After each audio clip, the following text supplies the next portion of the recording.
Hi guys, welcome back. We are here to do your update for December 2020. I can't believe I'm saying this.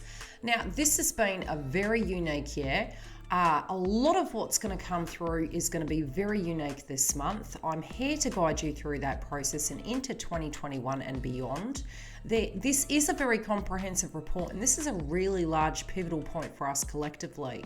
So we're going to dig deep into your astrology charts. We've also got this video where you can stream forward, stream back, and actually link into what you need to listen to. But there are very important aspects inside this video that are going to help you through.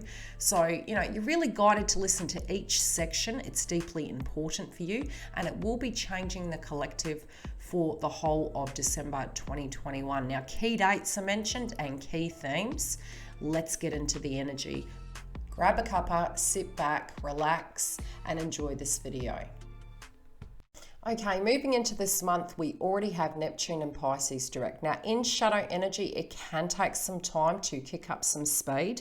This is an energy that is quite slow moving. We're also having the conjunction point this month, as well as the energy of both Saturn and Jupiter moving from Capricorn into Aquarius, which is, it's what we've been waiting for moving into 2021. It has really taken a toll on us moving through.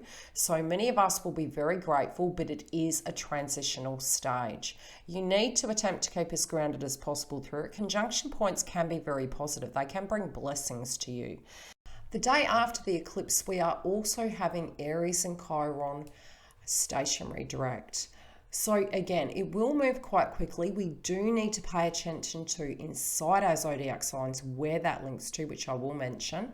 But bear in mind that energy, we will start within the next 1 to 2 weeks feel like we're more energetic. We did have Aries and Chiron retrograde.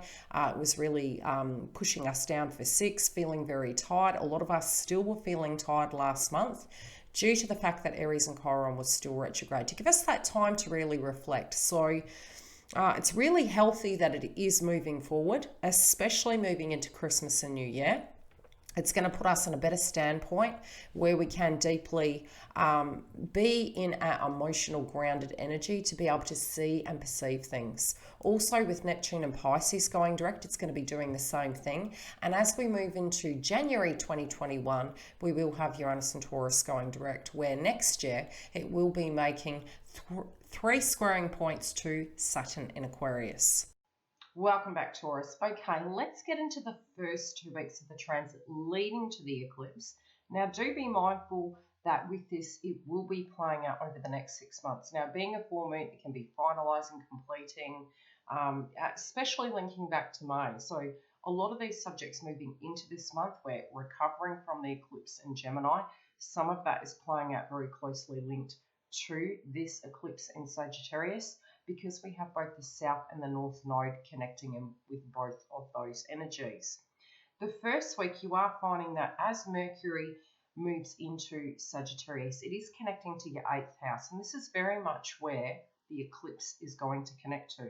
So pay attention to the themes, and also look back to May as to what was playing out around that time. When it does come to the 8th house, themes surrounding your stability, your ability to be able to bounce back. It could be financial related dynamics. It might be emotional and spiritual related dynamics with the 8th house placement. And it can even be with contracts. Very much with the 7th house, it moves to the 8th house. So a flow-on effect, really reassessing and reflecting back onto those things, with Mercury being thought and communication. You could actually be hearing from people from the past. You could be reflecting upon these things too. Now, on the 5th, we are having Venus in Scorpio in your 7th house, trining Neptune in Pisces in your 11th.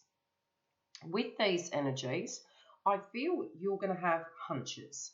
Now, your hunches relating to your marriages, contracts, partnerships, and your networking, they can really serve you. So, utilising those 2 areas. And this is why I said really Mercury will link to Venus. Venus being in Scorpio, again, is 8th house. It's your intuition does serve you, your spirituality, your logic, your rationale, and your strength within that area, and moving towards those things to complete them and interconnecting and networking is going to assist you at this time. Now, we also have the same aspect being made on the 6th, and it can be a time where you're wanting privacy, a time where you're digging in and trying to find out what's really going on. And this can be, I'm hearing the term, hear it through the grapevine, word of mouth energy. You'll tend to find with Venus and Scorpio, with that placement, people will be more open to that energy.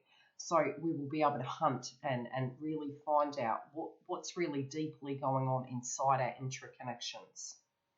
Now, on the 9th, we do have the Sun in Sagittarius squaring Neptune in Pisces. Now, Neptune became stationary on the 29th.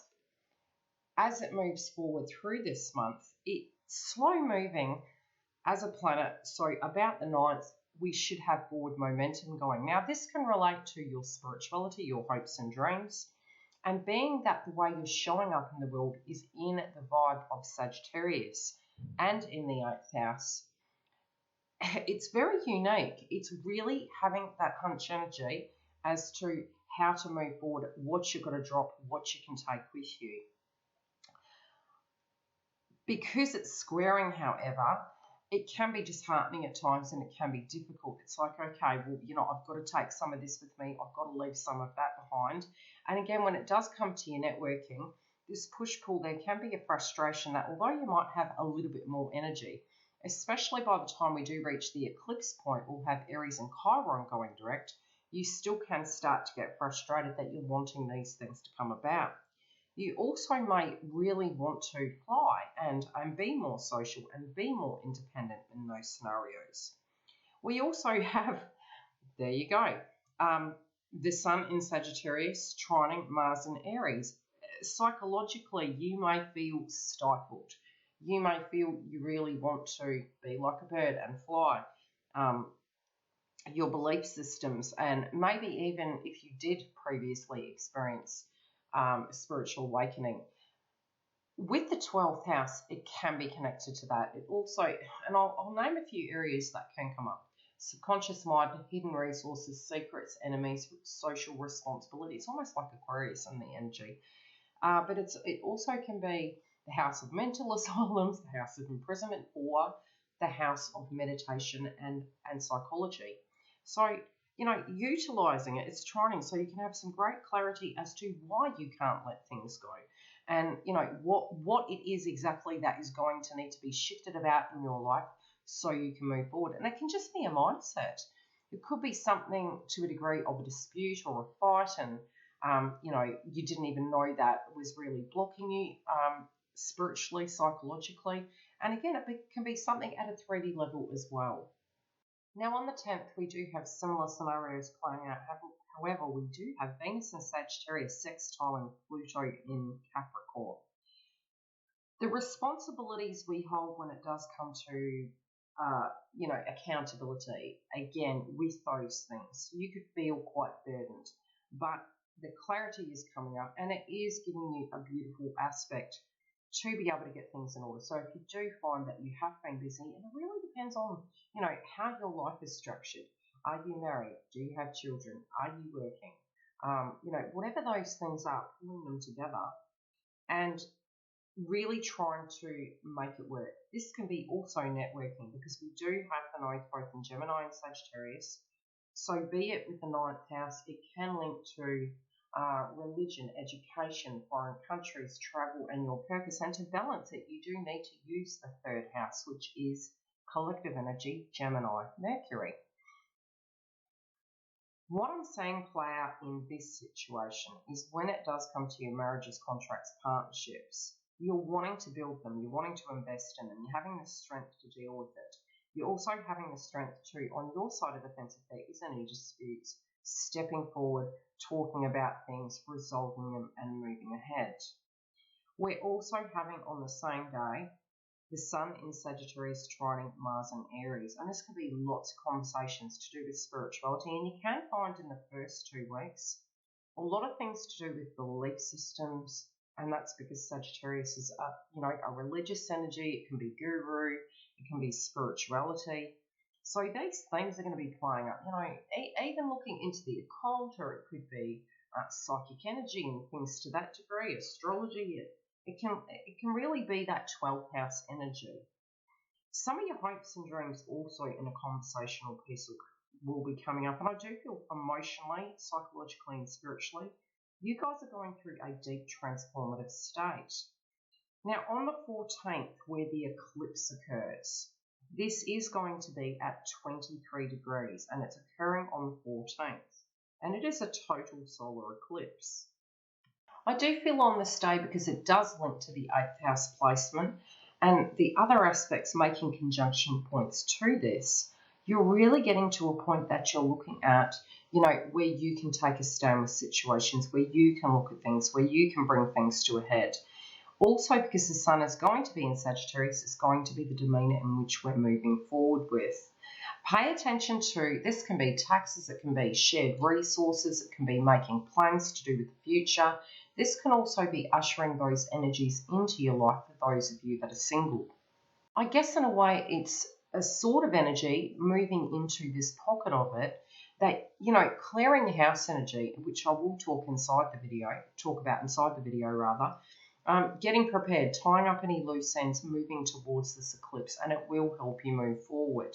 But do know by mid-month we can have some really great aspects happening, and this can bless us abundantly. Now, as I mentioned, the 8th house can be to do with shared resources, taxes, inheritances, legacies. Can even be just merely the energy of accountability, having those energies inside your life and the deep importance of that with the responsibility. That's where Capricorn really benefited us. Even though the Capricorn energy has been so heavy for so many years, we are super blessed moving into the energy of both Saturn and Jupiter and Aquarius, which is occurring this month. Now, as I mentioned, we do have Aries and Chiron stationary direct on the 15th. Now, this links to your 12th house. Now, Aries and Chiron is the wounded healer, and it will be in your 12th house for the next 7 years. So, paying attention to your spirituality, taking time to meditate, making sure that we don't get caught up in our head. It can be various things. It depends on how it falls for you. So research the 12th house, see how it directly links. But you will find even potentially you feeling your spirituality may be accepted. And again, having deep connections. Our subconscious mind and the things we hide, even trying to micromanage ourselves at times, can be very 12th house placement. But you will find that a lot of healing and most of what you reflected upon during Mars retrograde and Aries in Chiron retrograde will be now implemented upon, So how do I put it? Anything that was coming up probably in the last 2 to 3 months, you'll find as we reach this mid-month point, it does move quite fast. You'll start taking direct action in these things.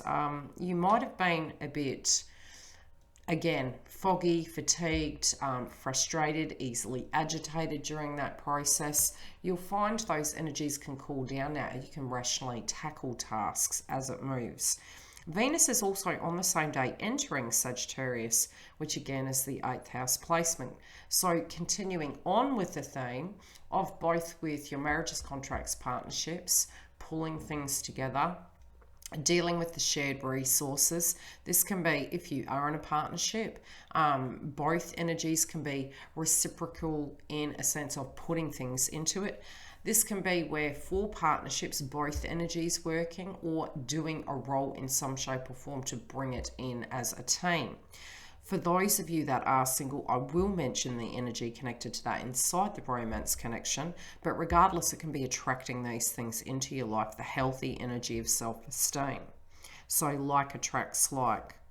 Pay attention to both what you're thinking, your hunch energies, like what you're feeling will be a great idea. Feel free to share it. Try not to take things personal if to your bosses, your colleagues, your interconnections, family members, speaking your truth as to what those things are and how you see things.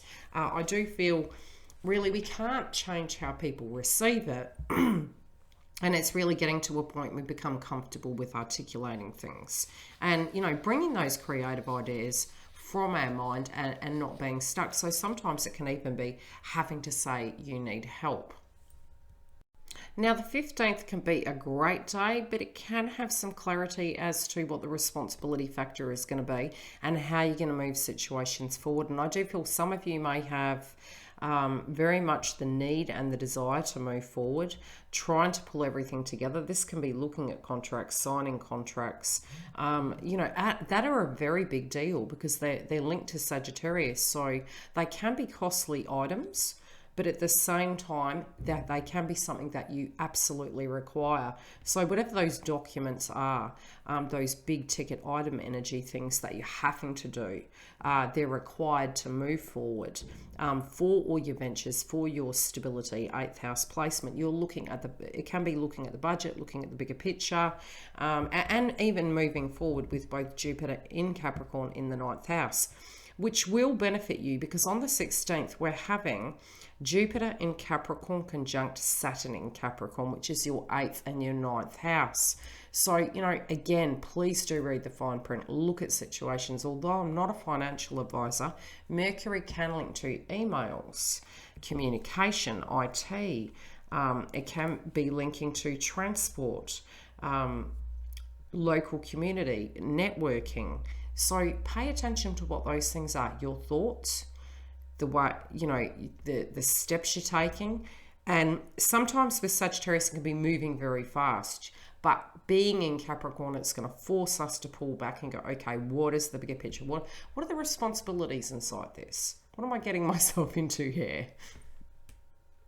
Now, bear in mind on the 21st, there is trigger points, to try and stay grounded on that day. We do have on the 17th, Saturn transiting from Capricorn into Aquarius and Jupiter on the 19th transiting from Capricorn over to Aquarius, where both of them join. This is where, as we move forward, the conjunction is occurring. Now, the first conjunction point is going to be Jupiter in Capricorn conjunct Saturn in Aquarius, and that's occurring on the 17th. We also have the same energy on the 18th.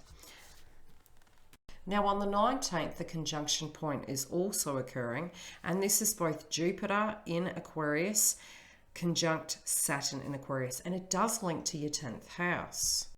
Just looking at a chart, it does look like it's going to be a lot to pull in, but I really do feel the eclipses that we move through gave us 3D circumstances and experience to be able to shift and be able to handle this. This can be where, again, with the 10th house, suddenly you decide due to circumstances, you want to change jobs. Or you can have the rewards linking to your career sector. There can be mass movement and energy with this. Now, some of this astrology has not occurred in 600 years. The other thing you need to bear in mind is Saturn is going to be there for 20 years in air signs. So for you, this is 10th house placement in this space. And it will be a more conducive energy, which is lovely because Capricorn and its energy can be quite heavy. Aquarius is more conducive with global energy, marketing with the 9th house. So again, if you want any coaching linking to your career, depending on the industry you're in, I can try and help you work through how to use these placements to the best to get the best out of it. Now, yes, you can do that after the transit, or you can do it before. However it relates, we do have the nodes both in Sagittarius and Gemini. Plus, we do have Uranus and Taurus at the moment in retrograde. Now, next year in 2021, it will be making 3 squaring aspects to Saturn and Aquarius. So they will be very fast changes. And for you guys, Uranus and Taurus is still there for quite a while. So, your transformations inside your life, similar to Sagittarius and Gemini, are going through some great transformations and upheavals. And initially it doesn't feel great, but the way you're going to be transforming is, and it's kind of an honor if you do look at it, because Uranus and Taurus it's sort of like the Gaia source energy of it. So it's unique that you do have 12th house placement. Moving forward and taking ownership of that role, where the circumstances potentially you have gone through might have been very challenging, but it's turning you into an energy where people will move towards you. People will feel you directly understand. And it's giving you a different viewpoint in the world.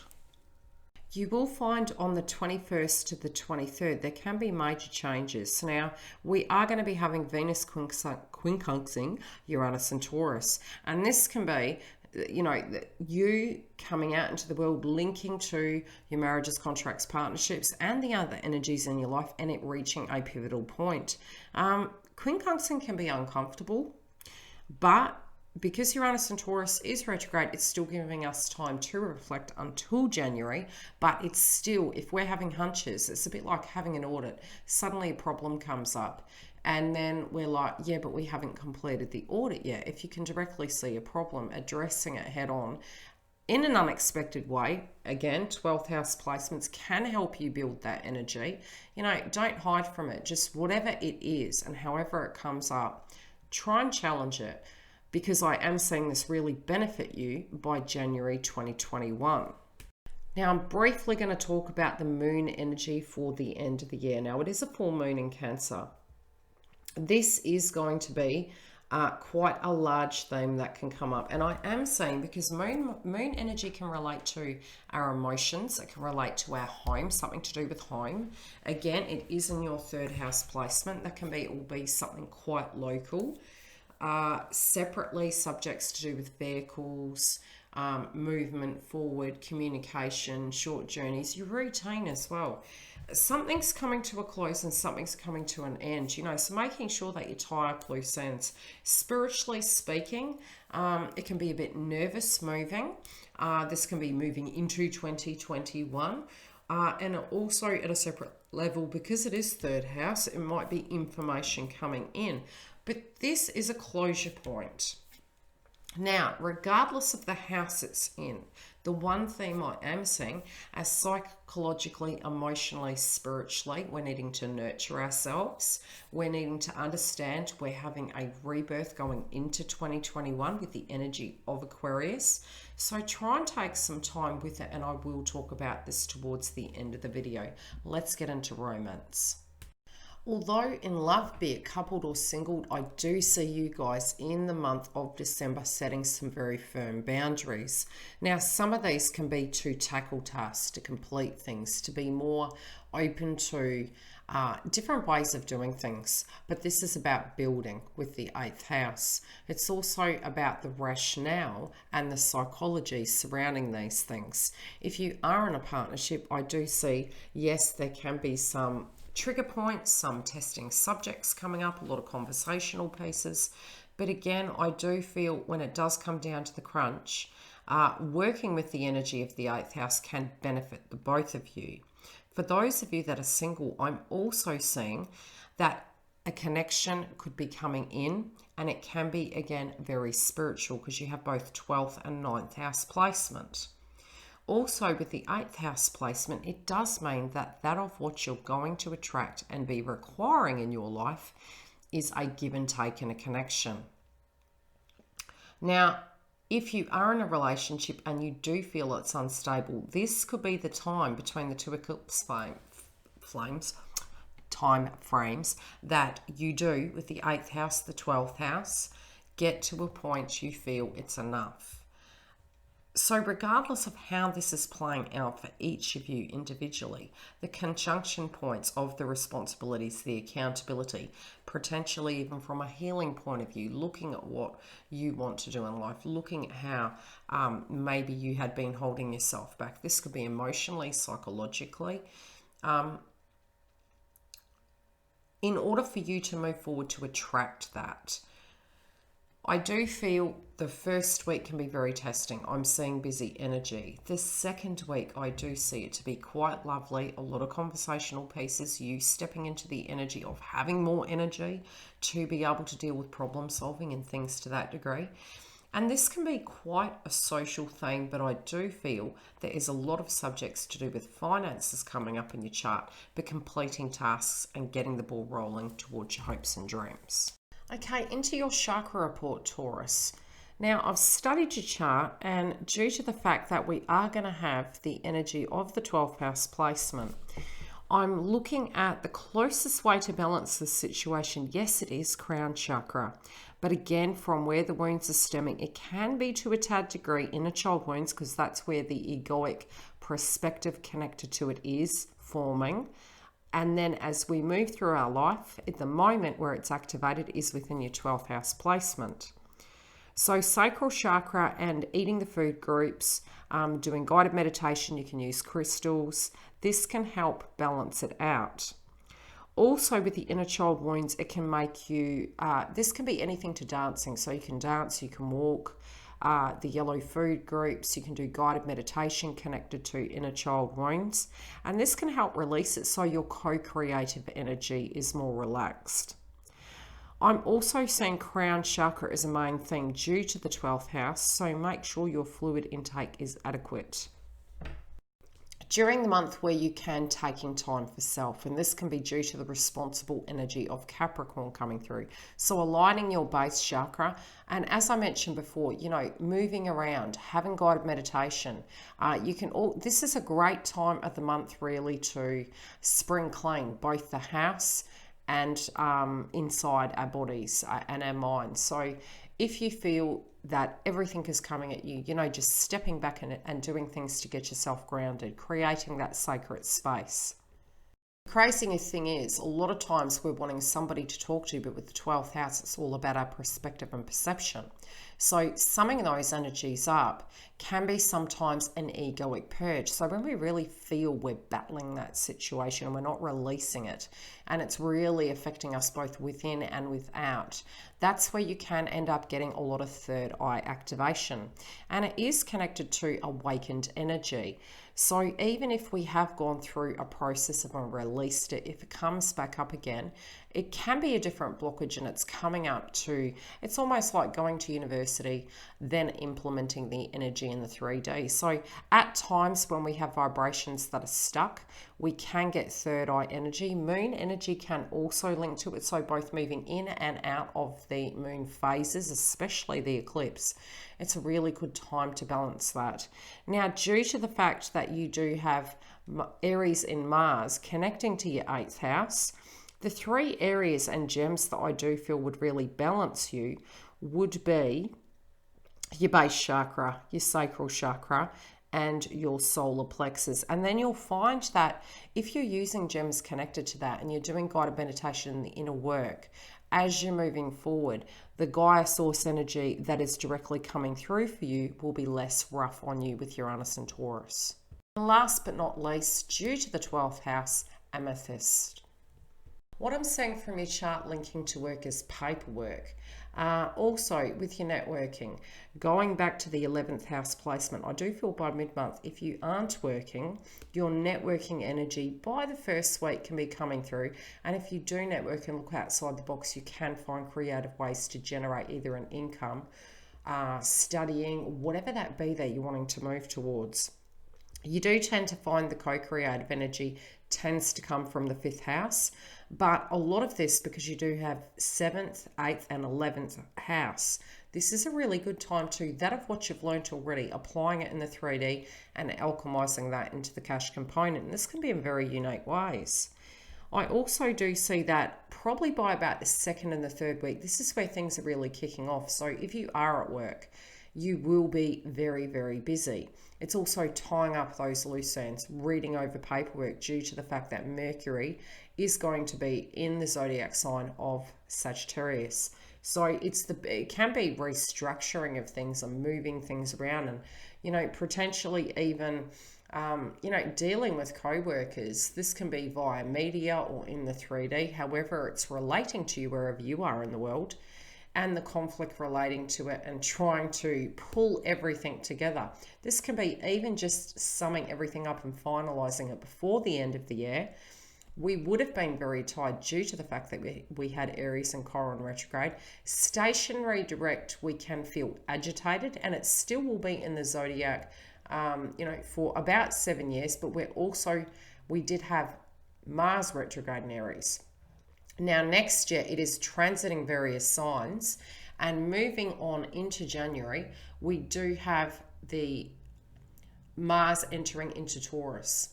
So it is transiting signs and it will give us a different flavour. So it is your first house placement and you will feel very in your power. So, you know, get everything done that you need to.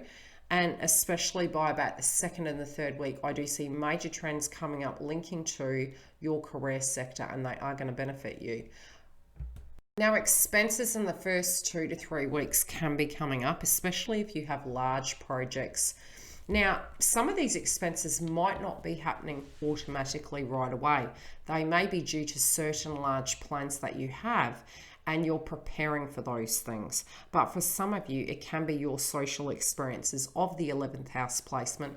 You know, the expenditure in those areas can be quite large between what you know you need versus what you would like to do. So just be cautious with that. Those excess things, maybe keep the receipts and see where that money's going, so that as we move over into the next year, we can really, you know, rein those energies in that you simply don't require. And they'll be more something that you physically choose to do, that you're looking at it as you work hard for your money, or however that money is, you want it to work hard for you to make that go the distance. Now, whatever it is that you guys are planning, it's large. You've got the 7th house, you've got the 11th, you've got the 8th and the 12th. Now, these are big things. But remember, with the 12th house placement, your dream state can be giving you downloads psychically. Also, take time during the month to meditate upon your trajectory of where you want to go in your life and what you're wanting. Also, because we do have Uranus and Taurus retrograde until the 1st of January, it's really about you reflecting. Wherever the dreams be it it's connected to your family, your loved ones, your work.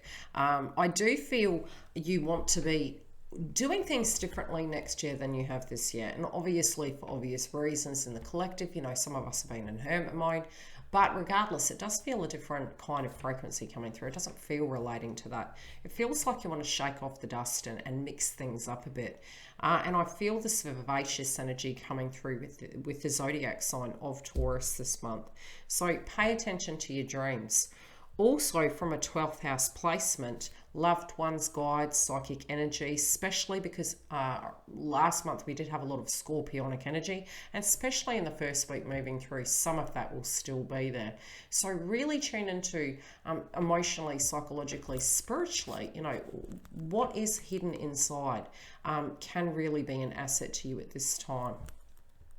Now, one of the things we don't really see too much or talk about too much is with the 12th house and the 8th house, it can be about loved ones. Now, loved ones that are passed over and, you know, insurances, inheritances and things to that degree. And it can just be that you're looking at life and saying, okay, how can I set myself up so I can leave a legacy?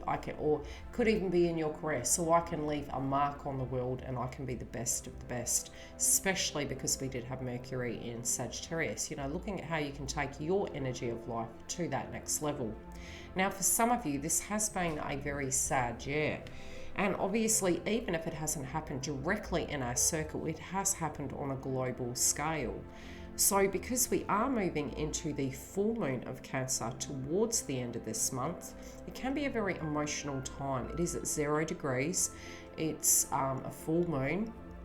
Energies can be heightened, so we need to be cautious. Yes, Aries and Chiron is direct, so we should have more of where those wounds. And for you being your 12th house, again, spiritually connected in with the 8th house, it could be to do with you, you know, feeling safe, feeling grounded, really get those lower chakras balanced.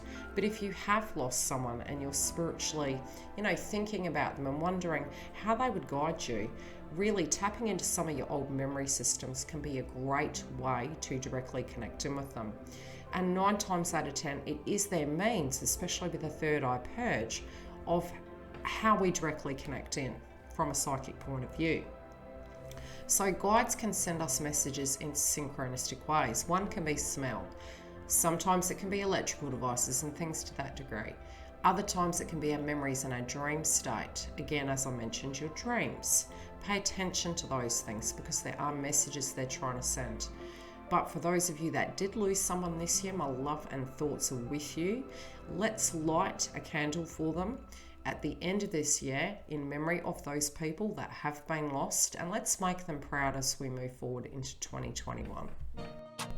On a brighter note, Taurus, have a very Merry Christmas and a Happy New Year. And thank you so much for all of you that have subscribed, that do follow me and comment and like. I love you to bits. Thank you all of you very much for your kind donations. If you are new in the house, a very warm welcome. And if you do feel this content relates, please click the bell so you can get notifications. I do lives monthly. We cover the astrology, the moon energy, any psychic downloads, twin flame path, coaching, live, super chat and more. Please keep safe. I look forward to guiding you. I will see you on the other side of this. 2021, here we come. May it be the best yet to come.